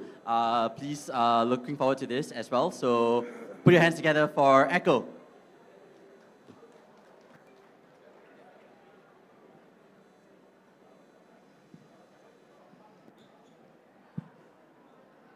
Hello, everyone. Okay, good afternoon, everyone. So, first of all, thank you for the chance from Coinstore to give me a chance to speak a bit about you guys. So, first of all, I want to introduce myself. Me, Echo from Shikin, head of the community of Shikin. So, we are meet the DeFi, tax and income protocol on chains that turns idle stipend and tax reward into actively yielding capital. We are built on the Kata networks. Okay, let's go next. Okay, the problems. Why we are here. Currently, freelance and jobs platform faces major issues like high fees cutting worker earnings, centralized control, lack of the transparency, and then poor matching between job and creator and the workers, payment delays, and just trust issue. So the solution are, she can make this decentralized, and then to create, manage, and complete the jobs on chains, transparent flows, and smart contract secured payments, fair milestones based on budgeting, and then trustless and efficient jobs marketplace, global access to skilled workers. So with this kind, from the Shikin, we can meet the workers and the project owners to working together and get paid on chain. What about us, Shikin, one of the DeFi natives, freelancing and income protocol built on Katana network. Maybe if you don't know about Katana, one of the sidechain of the Polygon chain. So we are imagine the freelancing with smart contract, secured payment, milestone-based project tracking, automated micropayments, by keeping funds safe, transparent, and yield generating until they are withdrawn. Shikin builds a fair, sustainable ecosystem, both workers and projects owner. this is a good one. So for the solution for the workers and the projects. Competitive advantage. We are powered by the Katana ecosystem, one of the blockchain on the Polygon side here. So Seeking delivers transparent, trustless payments flow secured by the smart contract. And then so every project not only turns securely, but also makes idle capital smarter and while keeping the freelancers protected. So it's truly on-chain, guys. The key feature of the Seeking are the smart contract. We are secured by the smart contract. The payment will be on-chain and transparent, automated, and then the yield generation through Katana DeFi ecosystem. So we can use the Katana DeFi ecosystem to grow up our assets on Katana. Clean the abstracted interface and easy to use. You can check out on social media and our website, seeking.xyz. And after overview of market opportunities, you know what? This freelancing is no longer as a side hustle, but we can make it as a full-time worker because many of freelancers working over than 40 hours a week.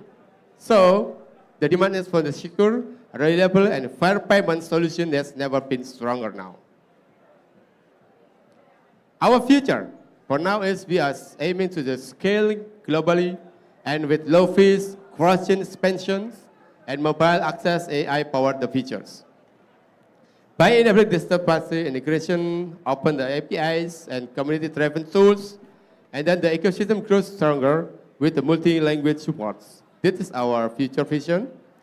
And we want to be, can be using and the local payments with the local currency with the countries and the regulators deadlines. Seeking is set to become the go-to platform and secure borderless income optimization. We have our two social medias now. We are on Telegram and Twitter, so you can scan the barcode if you want to join with us, and we will provide the new update from us. Okay? You can scan the barcode.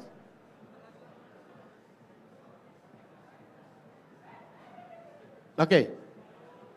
Thank you everyone for the chance, and thank you for the consent, for the space. Thank you everyone. Goodbye.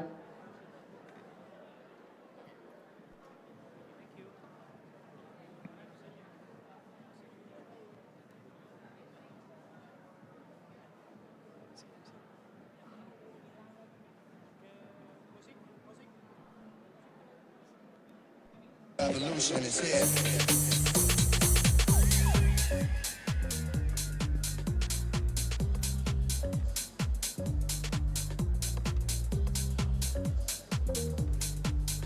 All right, thank you very much, Echo. Next up, we actually have someone very special. We have Max coming up to speak a little bit more. He's from Harbor Capital, one of the main investors for Polkadot. So he's actually going to be talking about Polkadot and the road to Jam. So I'm sure a lot of you remember Polkadot from the OG days of crypto. He's going to share with you guys what Polkadot has up their sleeves and give you guys some insights as to why you should probably buy Polkadot as well. So have a good one and put your hands together for Max, guys. Hey, thank you very much. It's okay. Yeah, thank you for having me here. Let me put this down. Thank you very much to Coinstore for inviting me again. I was speaking at the Coinstore event, Token 49, last year.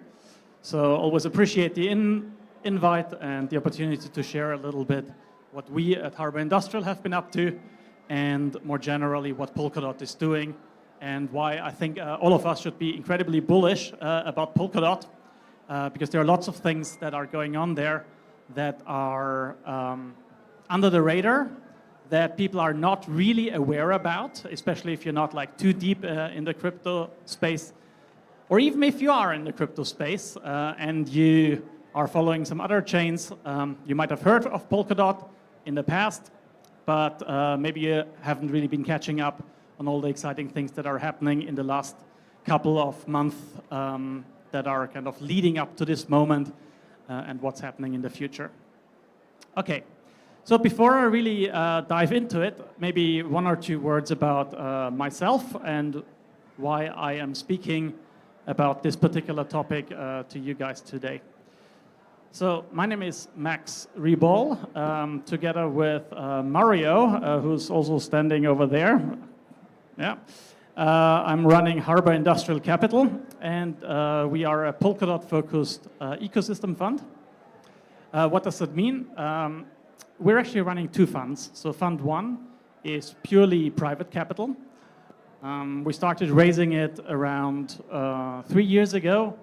We're based in Hong Kong, so we noticed that there is like an emerging interest in the Polkadot ecosystem there, but people were a little bit unsure how to best deploy capital and like what's the smartest strategies that you can run in order to make a good return on investment.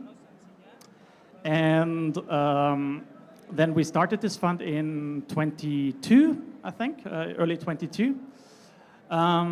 This fund is now around like 17 million in terms of AUM, and we invested in like a bunch of projects that are building on top of Polkadot. So not so much in Polkadot itself, we also hold DOT, but more importantly in the application layer in the projects that are building on top of Polkadot.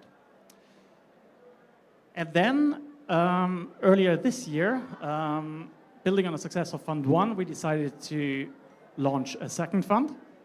And the second fund is a little bit different to Fund 1, mainly in the sense that the Polkadot Foundation, which is called the Web3 Foundation, the foundation behind the development of Polkadot, decided to anchor it and came in as one of the first investors, which I think is great. It's a good signaling, obviously, from them that they want to see more growth, that they want to bring in more startups that are building on Polkadot, and also finding a way to finance them, finance their growth stage, financing the early stage developments, rather than handing out grants, right, and saying, hey, come and build on Polkadot.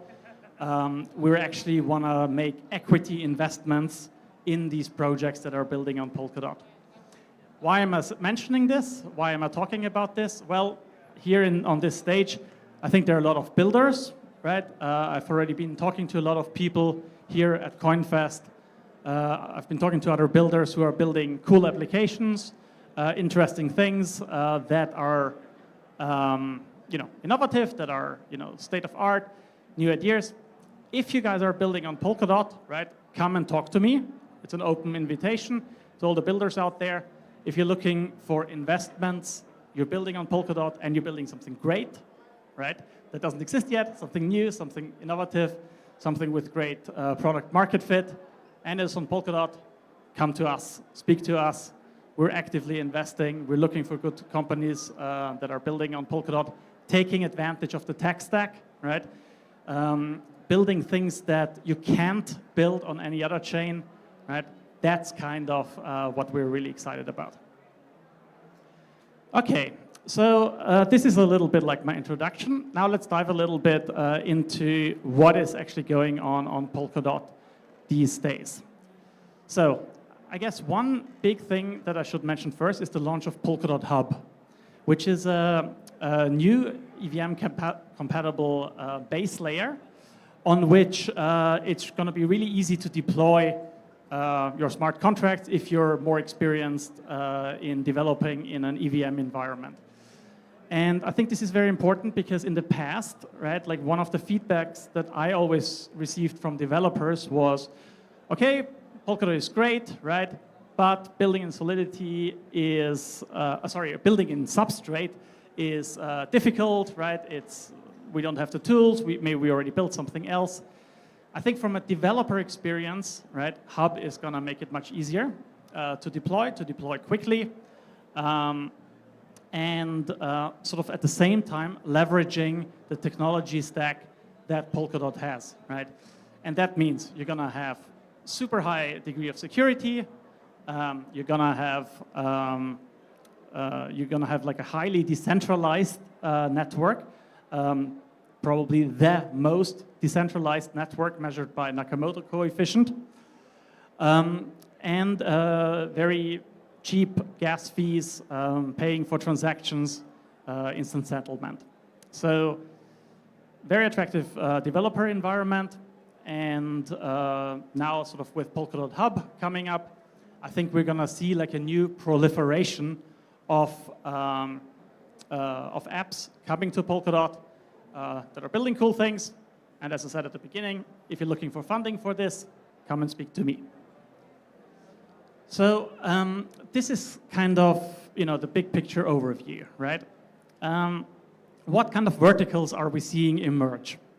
So I like to think of Polkadot as the AWS for Web3, right? So if you think, what is AWS? It's kind of this super effective computation network on which the likes of Airbnb, Uber, Netflix, I don't know, managed to deploy really quickly, right? And scale up, because it is a strong and like a robust framework. And it's kind of similar with Polkadot, because what you can do is focus on your product, right? I've been speaking to people who are, you know, building games, right? Building, I don't know, building RWA projects, deepin projects. So all of these things, they require one thing, and that is security, and that is execution, and that is settlement. And in that sense, I think Polkadot is probably like one of the most exciting places where you can come and build. Having said that, so from the perspective of our fund, where have we invested in? So one really big vertical that we've been seeing lately is gaming. So one of our portfolio companies is Mythical Games. I don't know how many of you guys are familiar with them, but they are really like a AAA blockbuster gaming developer. They just launched like the latest FIFA rival game, which you know, is part of the official FIFA franchise for all the football fans out here. And great game. I spoke with John Linton, who is the CEO, the other day, and asked him like, so why did you decide to build this on Polkadot? And his answer was like, well, because I couldn't build it anywhere else, right? I tried on Ethereum before and various other L2s, but it just didn't make sense from a scalability perspective and from a finality perspective and from a settlement and from a cost of execution perspective. So he chose Polkadot to build this like really big game with like millions of daily active players. And you know, it's hosted, it's powered by Polkadot. So this is something very positive for us, obviously, because I think it really showcases like the capabilities. Then another project that I would like to mention is Peak Network. I don't know how many of you guys have heard of them, but they are, okay, great, thank you. They are a deepin project, arguably the leading deepin project, decentralized physical infrastructure networks. So there are lots of like things that can be used for, you know, like different kind of applications that can be built out on Peak that are incredibly bullish and really like opening up completely new verticals that, you know, few of us have been thinking about in the past. It's really big on like sort of the data economy, right? Like taking advantage of data that is generated in the course of, you know, normal business activity, right? So I don't know, for example, a car that drives around, right? It records a lot of data. This data in aggregate is worth a lot, right? And if you find a way to collect that in a secure and anonymized way, and then provide it to a wider audience, then this is something that creates like an entirely new market that didn't exist in the past, right? And this is something that Peak is doing, and you know, they're not talking about like some small kind of, you know, sending a few like NFTs back and forth or a few coins back and forth or trading coin A into coin B, right? They're literally talking about like managing data sets of like millions and billions of users, right? With like, you know, billions of microtransactions like every day. And again, this is something that can only be done, in my opinion, on Polkadot at the moment. And this is obviously something we're very excited about. And then the third example that I want to give, and this is, a very special place to talk about this particular company because we're in CoinFest in Bali, is of course Mandala Chain, right? They are, in fact, also like a sponsor here of Polkadot. We've got a booth right over there, so if you guys are around, then drop by, just like in front of this pavilion.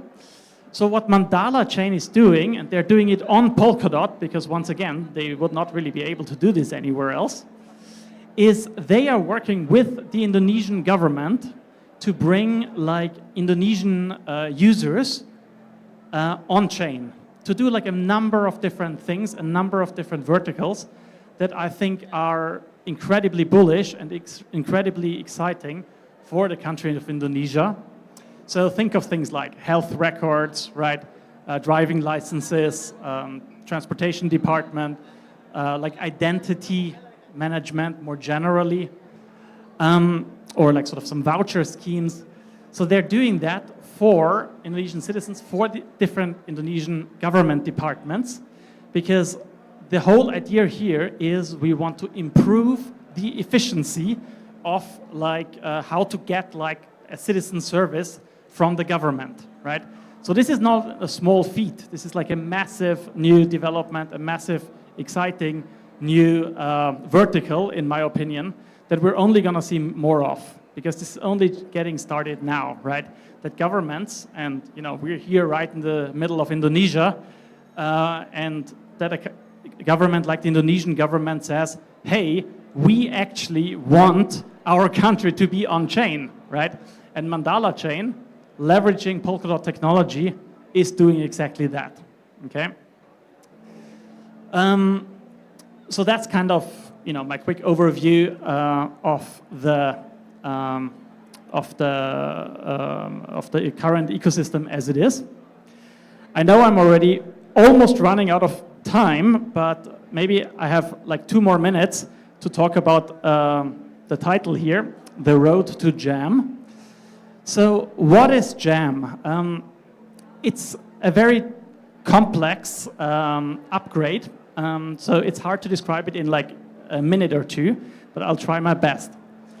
Polkadot is essentially currently working through a relay chain model, and the idea is to have this Jam service, which is kind of a totally new next generation chain, to produce a service for the relay chain, on top of which then the various applications can run. Sounds a bit abstract, but what does it really enable? It enables like a next generation of scalability. So all the things that I've been talking about now is there is already some mind-blowing scalability in Polkadot now, but Polkadot, once again, ahead of the curve, is gonna now already looking into the next generation of scaling it and really like opening this up to like billions of users. It's, however, not just scaling, but it's more importantly also an abstraction. So an abstraction is kind of an interesting way to think about it, right? Because rather than making things more specific and adding more features, right, like other chains are doing, they're just adding more features. With Jam, we're actually taking a step back and saying, how can we produce like a decentralized supercomputer on which like anything and everything can run? And that's essentially the Jam network, right? So for example, on Bitcoin, what you could do is send a transaction from A to B, right? That's it. Like Alice sends 1 Bitcoin to Bob. Bob has, 2 Bitcoin. So that's essentially like the logic that you can execute on Bitcoin. Then Ethereum came along, right, and said, okay, we're gonna introduce Solidity, and we're having some, smart contracts, and you can do things if this, then that, right? If value is above that, then you do this, otherwise you do that, right? So a simple like if-then logic. But of course, it's still very, very limited with what you can actually do with it. And Jam kind of takes a step back and said, rather than inventing like a new kind of programming language, we're going to produce this platform which essentially acts as a decentralized supercomputer, but you can execute literally any machine-readable code. Yeah? And that's like an order of magnitude kind of jump, in my opinion. And just to make the point, right, that you can literally run any code, not just a code that has been written for a specific smart contract. Gavin Wood, right, the founder of Polkadot, a few months ago, he ran the game of Doom on chain. So Doom, very well-known shooter game. I guess the people in the audience old enough for that, they all played it growing up, myself included. So this game, he ran it on chain. Yeah. This doesn't mean that he's just like sending some messages about the game to the blockchain. Actually, the entire game is being executed on chain. This is something that you couldn't do on any other blockchain, like not even anywhere close, right? As I said, Bitcoin can do like simple additions or subtractions. Ethereum can do a simple if-then logic. This can literally run an entire game on it. So I'm going to come to my conclusion of this talk here. But I guess the message that I want to send here today is that Polkadot still has its best days ahead of itself. Yeah? There are so many things that are happening underneath the hood, right?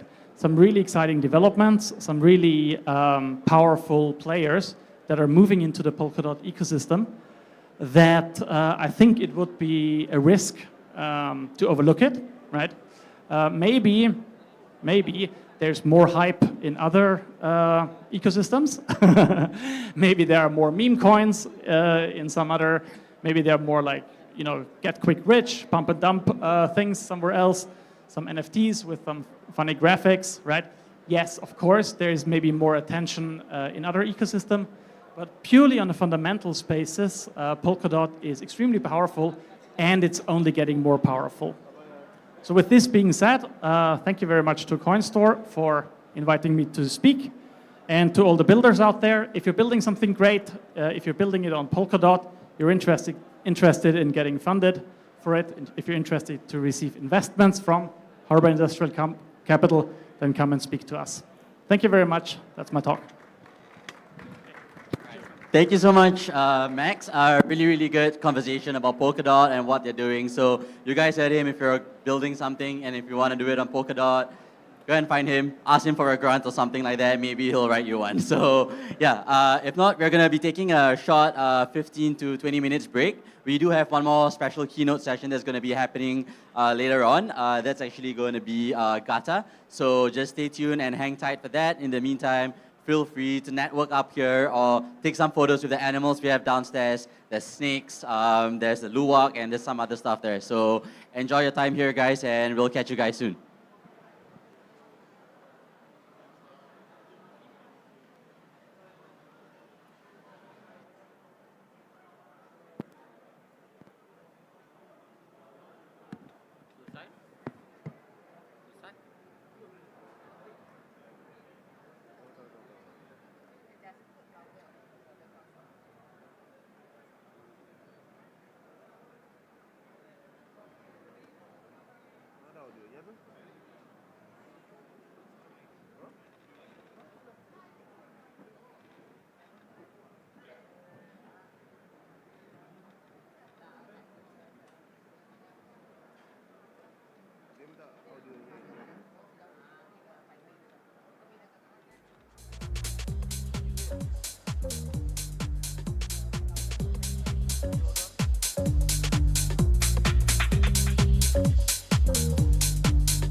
Yes. Hello? Hey everyone, if I could get your kind attention for a while, we do have one more keynote session happening upstairs. It's going to be by Gada. So if everyone could kindly make their way upstairs for a quick 15 minutes keynote session, it'll be much appreciated. Looking forward to seeing you guys here. We'll start in the next 3 to 5 minutes.